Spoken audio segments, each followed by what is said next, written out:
Hello students, welcome back to Statistics by Savita. ಇನ್ನೇನು exams ಬಂದುಬಿಡ್ತು ನಿಮ್ಮದು 25th exams ಇರೋದ್ರಿಂದ ನೀವು ಪ್ರಿಪೇರ್ ಆಗ್ತಿದ್ದೀರಾ ಅಂದ್ಕೊಳ್ತೀನಿ.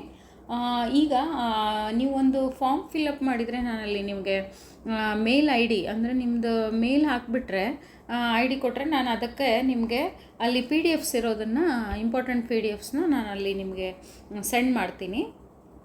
ಮತ್ತು ಈಗ ನನಗೆ ಮೆಸೇಜ್ ಮಾಡಿದ್ರಿ ಮೆಂಬರ್ಶಿಪ್ಪಲ್ಲಿ ದೀಪಿಕಾ ಅಂತ ಹೇಳಿ ಮೆಸೇಜ್ ಮಾಡಿದ್ರಿ.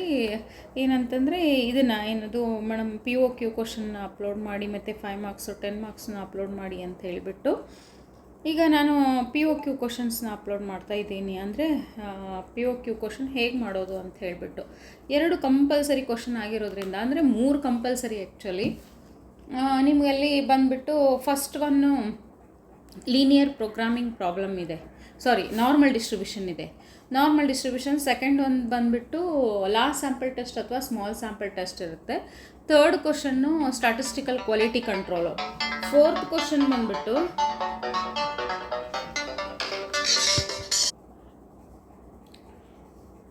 ಇಲ್ಲಿ L P P. First third question statistical quality control and fourth question ಏನಿದೆ ಅಲ್ಲ ಅದು ಲೀನಿಯರ್ ಪ್ರೋಗ್ರಾಮಿಂಗ್ ಪ್ರಾಬ್ಲಮ್ ಇದೆ. ಹೀಗಾಗಿ ಈಗ ಎಸ್ ಕ್ಯೂ ಸಿ ಅಂತಂದರೆ ಎಸ್ ಕ್ಯೂ ಸಿ ಮಾಡಿದ್ರಂತೂ ಬೆಟ್ರು, ಬಟ್ ಅದು 4 ಚಾರ್ಟ್ ಇದೆ. ಎಕ್ಸ್ ಬಾರ್ 6 ಮತ್ತು D chart, N P chart ಅಂತಿದೆ. ಎನ್ ಪಿ ಚಾರ್ಟ್ ಅಥವಾ ಮತ್ತು ಸಿ ಚಾರ್ಟ್. ಅದು 4ನ್ನು ನೀವು ಪರ್ಫೆಕ್ಟಾಗಿ ಮಾಡಿಕೊಂಡ್ರೆ ಅದು ಕೂಡ ಈಸಿಯಾಗಿರುವಂಥ ಕ್ವಶನ್ನು. ಇಲ್ಲಿ ನಾನು ಒಂದು 3 ಕ್ವಶನ್ನ ನಿಮಗೆ ಸಾಲ್ವ್ ಮಾಡಿ ತೋರಿಸ್ತೀನಿ. ಇಲ್ಲಿ ಎಲ್ ಪಿ ಪಿ ಮತ್ತು ನಾರ್ಮಲ್ ಡಿಸ್ಟ್ರಿಬ್ಯೂಷನು ಮತ್ತು ಸ್ಟ್ಯಾಟಿಸ್ಟಿಕಲ್ ಕ್ವಾಲಿಟಿ ಕಂಟ್ರೋಲು. ಮತ್ತು ಲಾರ್ಜ್ ಸ್ಯಾಂಪಲ್ ಸ್ಮಾಲ್ ಸ್ಯಾಂಪಲ್ಲು ಯಾವ್ದು ಬರ್ಬೋದಂತ ಐಡಿಯಾ ಇಲ್ಲ. ಅಂದರೆ ಅದರಲ್ಲಿ ತುಂಬಾ ಅಪ್ಲಿಕೇಶನ್ಸ್ ಇರೋದ್ರಿಂದ ಅಲ್ಲಿ ಯಾವುದಾದ್ರೂ ಅಪ್ಲಿಕೇಶನ್ನ ಅವ್ರು ಕೇಳ್ಬೋದು. ಇದು 3 ಕ್ವಶನ್ ನೀವು ಪರ್ಫೆಕ್ಟಾಗಿ ಮಾಡ್ಕೊಂಡ್ರಿ ಅಂತಂದರೆ ಅಲ್ಲಿ ನಿಮ್ಗೆ ಸಾಲ್ವ್ ಮಾಡ್ಕೋಬೋದು. ನೀವು 2 ಕ್ವಶನ್ನ ಸಾಲ್ವ್ ಮಾಡ್ಬೋದು. Okay, then first normal distribution ತೊಗೊಂಡ್ಬಿಡ್ತೀನಿ. ನಾರ್ಮಲ್ ಡಿಸ್ಟ್ರಿಬ್ಯೂಷನ್ ಆ್ಯಕ್ಚುಲಿ ಒಂದು ವಿಡಿಯೋನ ಅಪ್ಲೋಡ್ ಮಾಡಿದ್ದೆ ಇವಾಗ, ಆದರೂ ಈಗ ಇನ್ನೊಂದು ಅಪ್ಲೋಡ್ ಹೇಳ್ತಾ ಇದ್ದೀನಿ ನೋಡಿ ನಾನು ಇನ್ನೊಂದು ನಿಮ್ಗೆ ಇಲ್ಲಿ. Okay,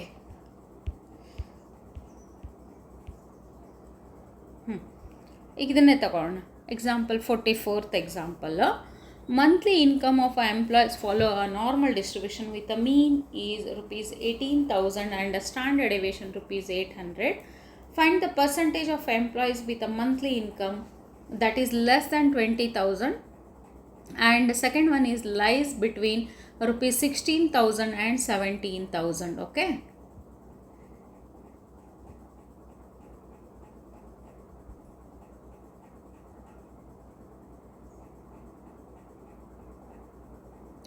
okay, 17,000. X monthly income of employees is ಅಂದರೆ ಇಲ್ಲಿ 2 ಕ್ವಶನ್ನ ನಿಮ್ಗೆ ಕೊಟ್ಟಿರ್ತಾರೆ. ಒಂದು ಮೀನ್ ಮತ್ತು ಒಂದು ಸ್ಟ್ಯಾಂಡರ್ಡ್ ಡಿವಿಯೇಷನ್. ಮೀನ್ ಏನು ಕೊಟ್ಟಿದ್ದಾರೆ ಅಂದರೆ ಮೀನ್ ಈಸ್ ಈಕ್ವಲ್ಸ್ ಟು 18,000. ಇಲ್ಲಿ standard deviation 800. Mean is equals to mu is equals to 18,000 and standard deviation is equals to 800. Okay, then first one monthly income less than ₹20,000. Less than ₹20,000. Okay, 20,000 ಅಂದಾಗ ಇಲ್ಲಿ less than 20,000 ಇದು question ಇದೆ. ಈಗ X minus mu by sigma is a standard normal ಡಿಸ್ಟ್ರಿಬ್ಯೂಷನ್ದು formula. ಹೌದಾ, X minus mu by sigma. But ಇಲ್ಲಿ ಅದನ್ನ mu ಮತ್ತು ಸಿಗ್ಮಾನ ಅಲ್ಲಿ ಕ್ವಶನಲ್ಲೇ ಕೊಟ್ಬಿಟ್ಟಿದ್ದಾರೆ ಅವರು, 18,000 ಮತ್ತು ಸ್ಟ್ಯಾಂಡರ್ಡ್ ಡೆವಿಯೇಷನ್. ಇಲ್ಲಿ ಇದನ್ನು ಅಪ್ಲೋಡ್ ಮಾಡ್ತೀರಾ. X minus 18,000 divide by 800. Okay, ಇಲ್ಲಿ ಅಪ್ಲೋಡ್ ಮಾಡಿದ್ದೆ ನೋಡಿ. ಇಲ್ಲಿ ಈಗ ಲೆಸ್ ದ್ಯಾನ್ ಅಂದಾಗ X is less than that 18,000 minus 800. X ಇದ್ದಲ್ಲಿ ಏನು ಮಾಡ್ತೀರಿ, ಇಲ್ಲಿ ಕ್ವಶನ್ನಲ್ಲಿ ಏನಿದೆ ಅಲ್ಲ 20,000, ಈ 20,000ನ ಇಲ್ಲಿ ಅಪ್ಲೋಡ್ ಮಾಡ್ತೀವಿ ನಾವು. ಇಲ್ಲಿ ಹಾಕಿದಾಗ ಅಂದರೆ ಇಲ್ಲಿ ನೋಡಿ, ಇಲ್ಲಿ ಇನ್ನು ನಾನೊಂದು ಸ್ಕ್ರೀನ್ ತೊಗೊಳ್ತೀನಿ ರೀ.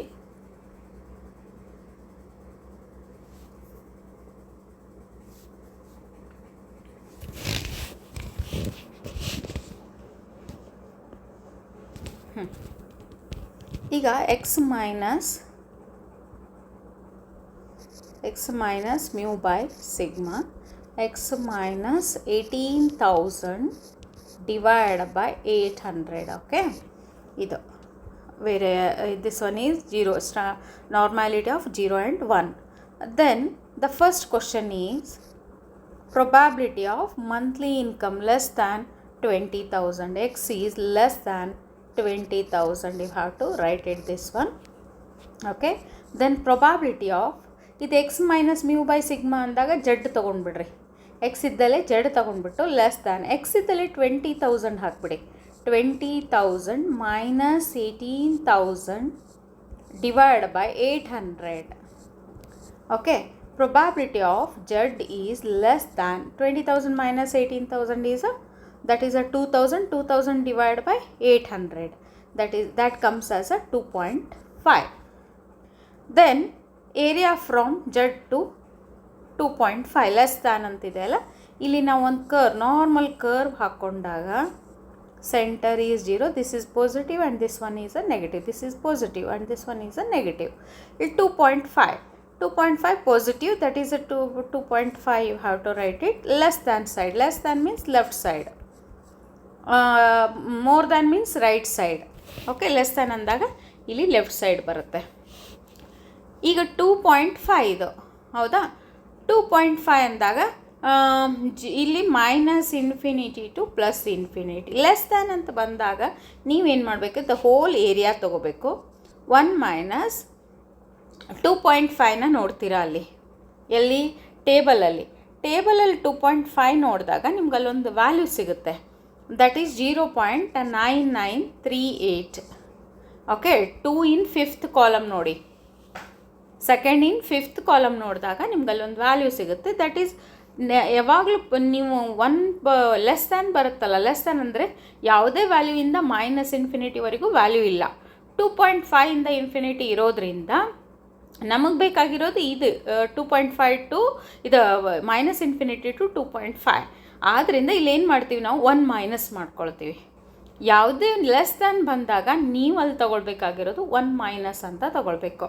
1 ಮೈನಸ್ ಅಂತ ತೊಗೊಂಡ್ಬಿಟ್ಟು ಮಾಡಿದಾಗ ಅಲ್ಲಿ ನೀವು ಆನ್ಸರ್ ಬರುತ್ತೆ 0.1 ಮೈನಸ್ 9938 ಅಲ್ಲ,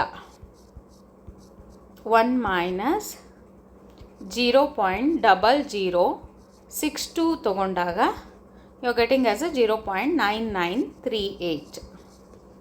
okay, answer is 0.9938. But in the question, monthly income of a employees follow a normal distribution with 18,000. Find the percentage ಅಂದಾರ ಅವರು. ಪರ್ಸಂಟೇಜ್ ಅಂದಿದ್ದಕ್ಕೆ ಇದನ್ನು ಇಂಟು 100 ಮಾಡಿದಾಗ ನಾವು ಅಲ್ಲೇನಾಗುತ್ತೆ ಅಂದರೆ 99.38% ಬರುತ್ತೆ. ಅಲ್ಲಿ ಇಲ್ಲ ಅಂದರೆ ಕ್ಯಾಪಿಟಲ್ ಎನ್ ಯಾವುದೋ ಒಂದು ವ್ಯಾಲ್ಯೂ ಕೊಡ್ತಾರೆ, ಆ ವ್ಯಾಲ್ಯೂಸ್ ಪ್ರಕಾರ ನೀವು ಅಲ್ಲಿ ಮಾಡಬೇಕಾಗತ್ತೆ. ಓಕೆ, ಇಂಟು ಮಾಡ್ತೀವಿ ಅಷ್ಟೇ ನಾವು. ಓಕೆ, ಸೆಕೆಂಡ್ ಎಕ್ಸಾಂಪಲ್ ನೋಡಿ. ಇಲ್ಲಿ ಸೆಕೆಂಡ್ ಕ್ವಶನ್, ಎಕ್ಸಾಂಪಲ್ ಅಲ್ಲ, ಸೆಕೆಂಡ್ ಕ್ವಶನ್ನು ಬಿಟ್ವೀನ್ ಇದೆ. ಬಿಟ್ವೀನ್ ಏನಂತಿದೆ, 16,000 less than X less than 17,000 ಇದೆ. ಹೌದಾ, ತುಂಬ ಈಸಿಯಾದ ಕ್ಯಾಲ್ಕುಲೇಷನ್ನು. ನಿಮ್ಗಲ್ಲಿ ಏನು ಬಾಹೆಟ್ ಮಾಡಬೇಕಪ್ಪ, ನಾನು ಭಾಳ ದೊಡ್ಡ ಫಾರ್ಮುಲಾ ಹಾಕಬೇಕು ಅಂತ ಏನಿಲ್ಲ. ಇದರಲ್ಲಿ ನೀವು ಈಸಿಯಾಗಿ ಮಾಡ್ತಾ ಹೋದರೆ ಸಾಕಲ್ಲೇ. ಈಗ ನೋಡಿ 16,000 ಎಕ್ಸ್ ಇದ್ದಲ್ಲಿ ನಾವೇನು ಮಾಡ್ತೀವಿ, 16,000 ಮೈನಸ್ 18,000 ಡಿವೈಡ್ ಬೈ 800. ಹೌದಾ, ಇಲ್ಲಿ ಇದೆ ಅಲ್ಲ, ಇದರಲ್ಲಿ ಎಕ್ಸ್ ಇದ್ದಲ್ಲಿ ನೀವೇನು ಮಾಡ್ತೀರಿ, ವ್ಯಾಲ್ಯೂ ಅವ್ರು ಏನು ಕೊಟ್ಟಿರ್ತಾರಲ್ಲ ಆ ವ್ಯಾಲ್ಯೂನ ಇಲ್ಲಿ ಎಕ್ಸ್ ಇದ್ದಲ್ಲಿ ಹಾಕ್ತೀವಿ ನಾವು. ಲೆಸ್ ದ್ಯಾನ್ ಜೆಡ್ ತೊಗೊಂಡ್ಬಿಡಿ ಇದನ್ನು. Less than 17,000 minus 18,000 divide by 800. Okay, 16,000 minus 18,000 ಅಂದಾಗ ಮೈನಸ್ ಒಳಗೆ ಬರ್ತದೆ. ಮೈನಸ್ 2,000 ಡಿವೈಡ್ ಬೈ 800 ಅಂದಾಗ ಅಲ್ಲಿ ಮೈನಸ್ 2.5 ಬರುತ್ತೆ. Minus 2.5 less than Z less than minus 1.25. ಎರಡೂ ನೆಗೆಟಿವ್ ಇದೆ. ಈಗ ಇಲ್ಲಿ ಇದನ್ನು ಹಾಕ್ಕೊಂಡ್ರೆ ಕರ್ವ್ ನೀವು ನೆಗೆಟಿವ್ ಸೈಡೇ ಹಾಕ್ಕೊಳ್ಬೇಕು. ಈಗ ಇದು 0, ಇದು ಪಾಸಿಟಿವ್, ಇದು ನೆಗೆಟಿವ್, ಎರಡು ನೆಗೆಟಿವ್ ಇದೆ. ಒಂದು ಮೈನಸ್ 2.5, ಒಂದು 1.25, ಎರಡು ನೆಗೆಟಿವ್. ಅಂದರೆ ಇನ್ ಬಿಟ್ವೀನ್ ಇಲ್ಲಿರ್ತದೆ. ಈಗ ನಾವೇನು ಮಾಡ್ತೀವಿ, ಇದರಿಂದ ಇಲ್ಲಿವರೆಗೂ ನೆಗೆಟಿವ್ ವ್ಯಾಲ್ಯೂಸ್ ನೋಡ್ಬೇಕು ನೀವಲ್ಲಿ. ಎರಡಿದೆ ಪೇಜು, ಒಂದು ನೆಗೆಟಿವ್ ವ್ಯಾಲ್ಯೂಸ್ ಇದೆ, ಒಂದು ಪಾಸಿಟಿವ್ ವ್ಯಾಲ್ಯೂಸ್ ಇದೆ. ಓಕೆ, ಆ ನೆಗೆಟಿವ್ ವ್ಯಾಲ್ಯೂಸಲ್ಲಿ ನೀವು ಅದನ್ನು ನೋಡ್ತೀರಾ.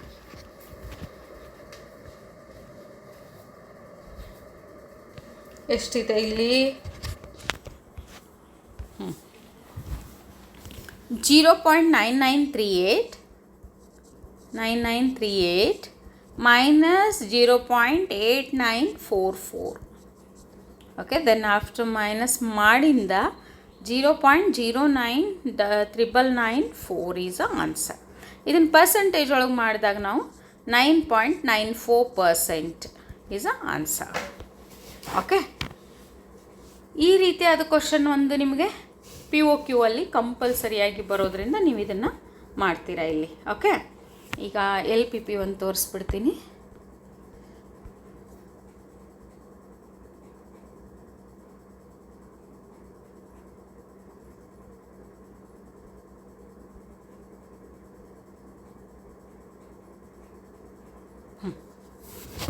ನೆಕ್ಸ್ಟ್ ಬಂದುಬಿಟ್ಟು ನಿಮ್ಗೆ last question linear programming problem.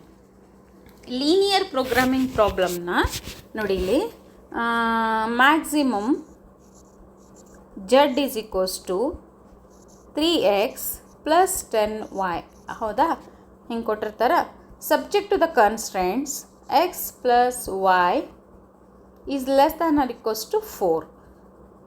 2x plus y is less than or equals to 6.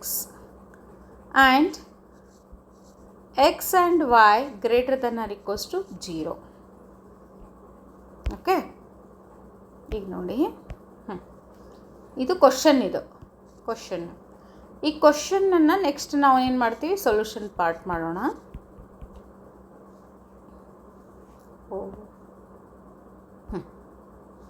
Solution part ಮಾಡುವಾಗ ಫಸ್ಟ್ ನಾವು ಇದನ್ನು ಈಕ್ವಾಲಿಟಿ ಫಾರ್ಮ್ ಮಾಡ್ಕೋತೀವಿ. ಎರಡು ಇಕ್ವೇಷನ್ ತೊಗೊಳ್ತೀವಿ. ಎರಡು ಇಕ್ವೇಷನ್ನ ಫಸ್ಟು ಪಾಯಿಂಟ್ಸ್ ತಗೊಳ್ತೀವಿ. ಫಸ್ಟ್ ಪಾರ್ಟ್ ಏನು ಮಾಡ್ತೀವಿ ನಾವು, ಈ ಎರಡು ಇಕ್ವೇಷನ್ನು, ಇದು ಫಸ್ಟು, ಇದು ಸೆಕೆಂಡ್ ಇಕ್ವೇಷನ್ನು. ಹೌದಾ? ಇದು ಬಿಟ್ಬಿಡೋದು, ಮೇಲಿಂದ ಮ್ಯಾಕ್ಸಿಮಮ್ ಆಫ್ ಜಡ್ನ ಬಿಟ್ಬಿಡೋದು. x plus y is equals to 4. ಪುಟ x ಇಸ್ ಈಕ್ವಲ್ಸ್ ಟು 0 ಅಂದಾಗ y ಏನಾಗುತ್ತೆ, 4 ಆಗುತ್ತೆ. ಅಂದರೆ 0,4. ಪುಟ್ y ಇಸ್ ಈಕ್ವಲ್ಸ್ ಟು 0 ಹಾಕಿದಾಗ x ಏನಾಗುತ್ತೆ, 4 ಆಗುತ್ತೆ. ದೆನ್ 4,0 2 ಪಾಯಿಂಟ್ಸ್ ಸಿಕ್ತು ನಮಗೆ. ಇನ್ನೊಂದು ಇದರಲ್ಲಿ ನೋಡೋಣ, ಏನಿದು 2x plus y. 2x plus y is equals to 6. ಹೌದಾ? ಈಗ x ಇಸ್ ಈಕ್ವಲ್ಸ್ ಟು 0 ಹಾಕಿದಾಗ y is equals to 6, 0,6. y is equals to 0 ಹಾಕಿದಾಗ 2x ಇಸ್ ಈಕ್ವಲ್ಸ್ ಟು 6 ಆಯಿತು. x is equals to 6 divide by 2 ಅಂದರೆ 3 ಬರುತ್ತೆ. 2 1 2 3 3,0. Okay, ಇವೆರಡು points ಬಂದ ತಕ್ಷಣ ನೀವೇನು ಮಾಡ್ತೀರ, ಗ್ರಾಫ್ ಶೀಟ್ ಕೊಟ್ಟಿರ್ತಾರೆ ನಿಮಗೆ. ಗ್ರಾಫ್ ಶೀಟಲ್ಲಿ ಒಂದು x axis versus y axis ತೊಗೊಳ್ತೀರಾ. ಇದು 0 1 2 3 4. ಹೌದಾ? ಇಲ್ಲಿ ನೋಡಿ, 1 2 3 4 5 6. ಯಾಕಂದರೆ 6 ಇದೆಯಲ್ಲ ಇಲ್ಲಿ ಲಾಸ್ಟ್ y ಇದ್ದು, ಅದಕ್ಕೆ ಇಲ್ಲಿ 4 ತೊಗೊಂಡೆ ನಾನು. ಫಸ್ಟ್ ಪಾಯಿಂಟ್ಸ್ ಏನಿದೆ, 0 4. ಇದು 0, ಇದು 4. Second point 4 0. ಇದನ್ನೆರಡನ್ನು ಜಾಯಿನ್ ಮಾಡ್ತೀರಾ ಒಂದು. ಓಕೆ, ಇದು ಫಸ್ಟ್ ಇಕ್ವೇಷನ್. ಸೆಕೆಂಡ್ ಇಕ್ವೇಷನಲ್ಲಿ 6 ಮತ್ತು 3, 6 3 ಜಾಯಿನ್ ಮಾಡ್ತೀವಿ. ಓಕೆ, ಇದು ಜಾಯಿನ್ ಮಾಡಿಂದ 2 ಲೆಸ್ ದ್ಯಾನ್ ಇದೆನಾ ಚೆಕ್ ಮಾಡ್ಕೊಳ್ಳಿ. 2 ಲೆಸ್ ದ್ಯಾನ್ ಟೈಪ್ ಇದೆ. ಹೌದಾ? 2 ಲೆಸ್ ದ್ಯಾನ್ ಅಂದಾಗ 2 ಕೆಳಗಡೆ ಬರುತ್ತೆ. ಇದು ಕೂಡ ಕೆಳಗಡೆ, ಇದು ಕೂಡ ಕೆಳಗಡೆ, ಅಂದರೆ ಈ ಪಾಯಿಂಟಲ್ಲಿ. ಓಕೆ, ಇದೇನಿದೆ ಅಲ್ಲ ಫಿಸಿಬಲ್ ಏರಿಯಾ ಅಥವಾ ಫಿಸಿಬಲ್ ರೀಸನ್, ಎರಡೂ ಇಲ್ಲಿ 0 ಸೈಡ್ ಅಂದರೆ ಒರಿಜಿನ್ ಸೈಡ್ ಬರುತ್ತೆ. ಕೆಳಗಡೆ ಬಂದಾಗ ಅಲ್ಲಿ ಎರಡು ಮೀಟ್ ಆಗುತ್ತೆ. That is called as a feasible area or feasible reason ಅಂತೀವಿ ಅದಕ್ಕೆ. ಈಗ ಈ ಪಾಯಿಂಟ್ಸನ್ನು ತಗೊಳ್ತೀವಿ ನಾವು, ಎ ಬಿ ಸಿ ಮತ್ತು ಡಿ. ಎ ಬಿ ಮತ್ತು ಇದು ಸಿ, ಇದು ಡಿ. ಎಲ್ಲಿ ನಾವು ಶೇಡ್ ಮಾಡಿರ್ತೀವಲ್ಲ ಆ ಶೇಡೆಡ್ ಏರಿಯಾಗೆ 4 ಪಾಯಿಂಟನ್ನು ತಗೊಳ್ತೀವಿ. ಎ 0,0, ಬಿ ಎಷ್ಟಿದೆ 0,4, ವೈ ಸೈಡ್ ಇದೆ ಅಲ್ಲ ಅದಕ್ಕೆ ನಾನು ವೈ ಪಾಯಿಂಟ್ಸಲ್ಲೇ ಹಾಕ್ಕೊಳ್ತಾ ಇದ್ದೀನಿ. ಸಿ ಬಂದುಬಿಟ್ಟು ಇಲ್ಲಿ 2 ಬರುತ್ತೆ, ಎಕ್ಸು 2, ವೈ ಕೂಡ ಅಲ್ಲಿ 2 ಬರುತ್ತೆ. ಇಲ್ಲಿ ಇಟ್ಕೊಂಡು ನೋಡ್ತೀರಾ ನೀವು 2. ಡಿ 3,0. ಈ 4 ಪಾಯಿಂಟನ್ನು ಏನು ಮಾಡ್ತೀವಿ ನಾವು, ಮೇಲೆ maximum of Z is equals to ಕೊಟ್ಟಾರಲ್ಲ, ಇಲ್ಲಿ Z is equals 3x + 10y. 3x Z is equals to 3x + 10y ಅಲ್ಲಿ ಹಾಕ್ಬಿಡ್ತೀವಿ. Z is equals to, this is 0, x is 0 and y is 0, this is becomes 0. Z is equals to ಇದು 0 ಆಗಿಬಿಡುತ್ತೆ. 3 × 0, first 3 × x ನ 0 ಹಾಕಿದಾಗಲ್ಲಿ 0 ಮತ್ತು 10 × y. 10 × y means y is 4. 10 × y ಮಾಡಿದಾಗ ನೋಡಿ ಇಲ್ಲಿ first 0, 10 × 4 that's is equals to 40. z is equals to 3 × 2 6 plus 10 × 2 20, that is 26. z is equals to 3 × 3 9 plus 0 9. Maximum or minimum, just check it. That is a maximum. Which one is maximum in this?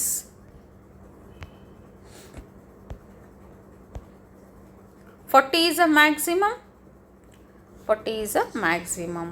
ಇದನ್ನು mark ಮಾಡಿಬಿಡಿ. ಇಲ್ಲಿ ಕೊಟ್ಟಿದ್ದಾರೆ ನೋಡಿ, maximum of 40. Then you have to write lastly, you have to write it as a, here the maximum z is equals to 40 for the corner point 0,4 ಅಂತ ಬರೀತೀರಾ. ಇದು 2 question ನೀವು ಪರ್ಫೆಕ್ಟಾಗಿ ಮಾಡಿಬಿಟ್ರಿ ಅಂದರೆ POQ ಕ್ವಶನ್ ನಿಮ್ಗೆ 100% ಅಲ್ಲಿ 10 ಮಾರ್ಕ್ಸ್ ಬರುತ್ತೆ ನಿಮಗೆ. ಇದೆರಡು ಕ್ವಶನ್ ಕಂಪಲ್ಸರಿನೇ, ಇದು ಬೇರೆ ಕ್ವಶನ್ ಬರೋದೇ ಇಲ್ಲ. ಇದೆರಡು ಕ್ವಶನ್ನು ಮಾಡ್ಕೊಳ್ಳಿ. ಇನ್ನೊಂದೆರಡು ಇದರಲ್ಲೇ ಎಕ್ಸಾಂಪಲ್ ಇರೋದನ್ನೇ ಪ್ರಾಕ್ಟೀಸ್ ಮಾಡಿ ಮಾಡಿ ಮಾಡಿ ಇದರಲ್ಲಿ ಯಾವುದಾದ್ರೂ ಬಂದಿಲ್ಲ ಅಂತಂದರೆ ನನಗೆ ಇದು POQ ಕ್ವಶನ್ ಮೇಲೆ ತುಂಬಾ ವಿಡಿಯೋಸ್ ಇದೆ ನಂದು. ಈಗ ಮೊನ್ನೆ ಇದಕ್ಕೂ ಮಾಡಿದ್ದೆ, ನಾನು ಪ್ರಿಪ್ರೇಟ್ರಿಗೆ ಮಾಡಿದ್ದೀನಿ, ಆ್ಯನ್ಯುವಲ್ ಎಕ್ಸಾಮಿಗೆ ಮಾಡಿದ್ದೀನಿ. ಅದಕ್ಕೆ ಇದನ್ನು ಪ್ರಾಕ್ಟೀಸ್ ಮಾಡಿದರೆ ಸಾಕು. ನೀವು 2 ಕ್ವಶನ್ನು 10 ಮಾರ್ಕ್ಸು ಕಂಪಲ್ಸರಿ ಬರುತ್ತೆ. ಒಂದು ಸ್ಟ್ಯಾಟಿಸ್ಟಿಕಲ್ ಕ್ವಾಲಿಟಿ ಕಂಟ್ರೋಲ್ ಸಪ್ರೇಟ್ ಆಗಿರೋದೊಂದು ವಿಡಿಯೋ ಇದೆ, ಅದನ್ನು ನಾನು ಇಲ್ಲಿ ಡಿಸ್ಕ್ರಿಪ್ಷನ್ ಬಾಕ್ಸಲ್ಲಿ ಹಾಕಿರ್ತೀನಿ. ಅದನ್ನು ನೀವು ಬೇಕಿದ್ದರೆ ಅದನ್ನು ನೋಡ್ಕೊಂಡ್ಬಿಟ್ಟು ಅದೊಂದು ಕ್ವಶನ್ ಮಾಡ್ಕೊಳ್ಳಿ. 2 question 10 marks. Okay students, thank you for watching the video. ಮತ್ತು ನಿಮಗೆ ಯಾವ್ದು ಬೇಕು ಅಂತ ನಾನು ಕಮೆಂಟ್ ಮಾಡಿ ನಾನು ಅದನ್ನು ವಿಡಿಯೋನ ಅಪ್ಲೋಡ್ ಮಾಡ್ತೀನಿ. ಚೆನ್ನಾಗಿ ಮಾಡಿ ಎಕ್ಸಾಮ್ಸ್ನ.